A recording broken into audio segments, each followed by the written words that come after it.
की लाइफ को परमेश्वर ने चेंज किया। तो सिस्टर आप बताएं, आपका नाम क्या है, आप कहाँ के रहने वाले हैं? मेरा नाम दीक्षा है, मैं उड़ीसा भद्रक से आई हूँ। मैं जब क्लास 6 में थी, कंटिन्यूसली मेरा मार्क्स बहुत कम रहता था या फिर इधर मैं फेल हो जाती थी। तो इस बात से मेरे पड़ोसी, मेरे टीचर्स, सब लोग मुझे बहुत ताने मारते थे। मेरे पेरेंट्स डिससैटिस्फाई थे मुझसे और इस चीज़ को मैं बहुत ज़्यादा सोचती थी, ओवरथिंक करती थी। मुझे लगता था कि मैं कुछ डिज़र्व नहीं करती थी, मैं कैपेबल नहीं हूँ, मैं अपने पेरेंट्स के लिए बोझ बन चुकी हूँ, मैं जी कर क्या करूँगी, मुझे मर जाना चाहिए।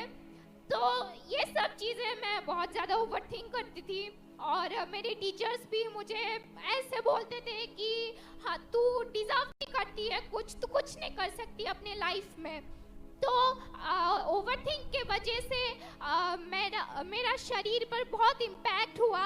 मैं सेंसलेस हो जाती थी 1-2 घंटे, मेरे चेस्ट में बहुत पेन होते थे, जिसलिए मुझे डायरेक्ट स्कूल से ही हॉस्पिटल ले जाते थे और मैं हॉस्पिटलाइज उधर रहती थी।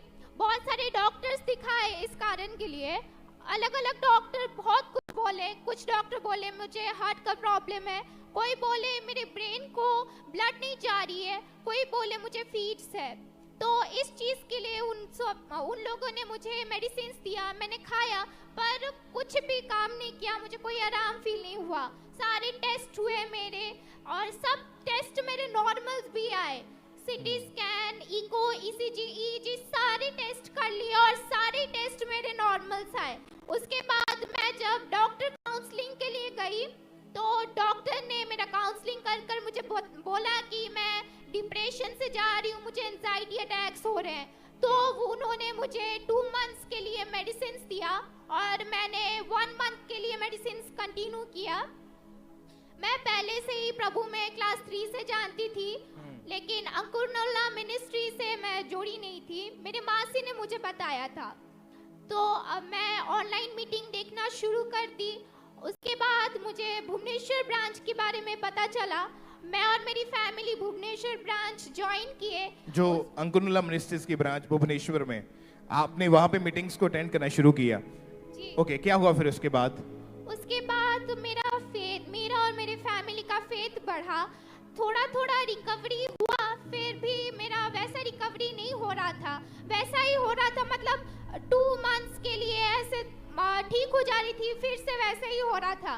तो उसके बाद मुझे क्रूसेड के बारे में पता चला, झारखंड क्रूसेड के बारे में।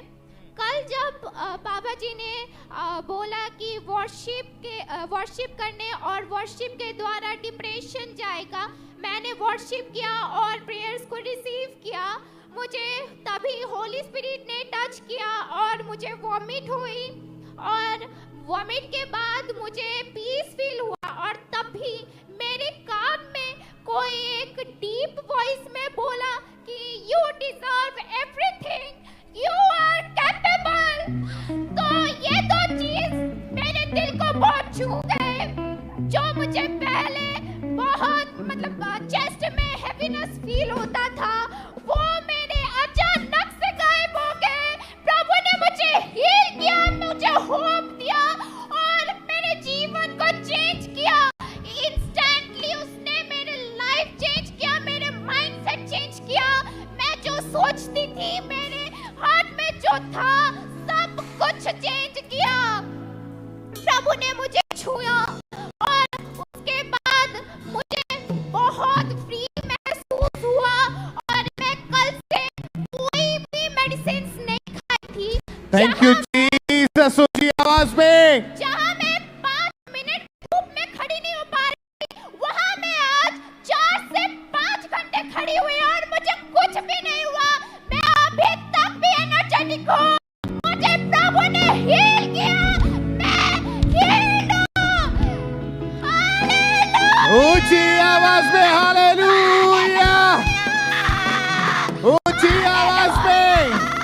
आज आप परमेश्वर की प्रेजेंस में जो लोग यहाँ मौजूद हैं, ये मैंने बताया कल जब क्रूसेड था, कल यहाँ पे इवनिंग को यहाँ पे ये मौजूद थे, वर्शिप के दौरान, वर्शिप की प्रेयर के दौरान प्रेयर को ग्रहण किया।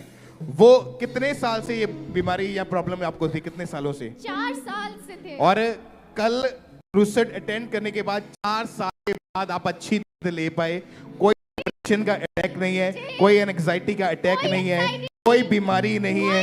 Oh thank you Jesus. आज आपकी डिलीवरेंस का दिन यीशु मसीह के सामर्थी नाम में ऊंची आवाज में।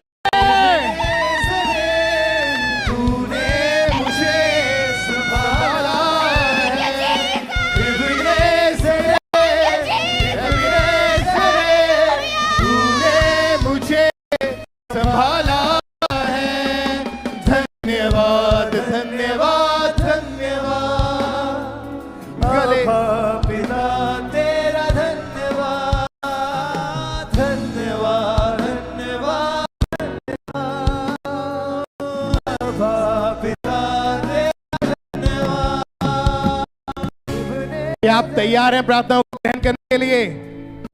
क्या आप तैयार हैं छुटकारा पाने के लिए?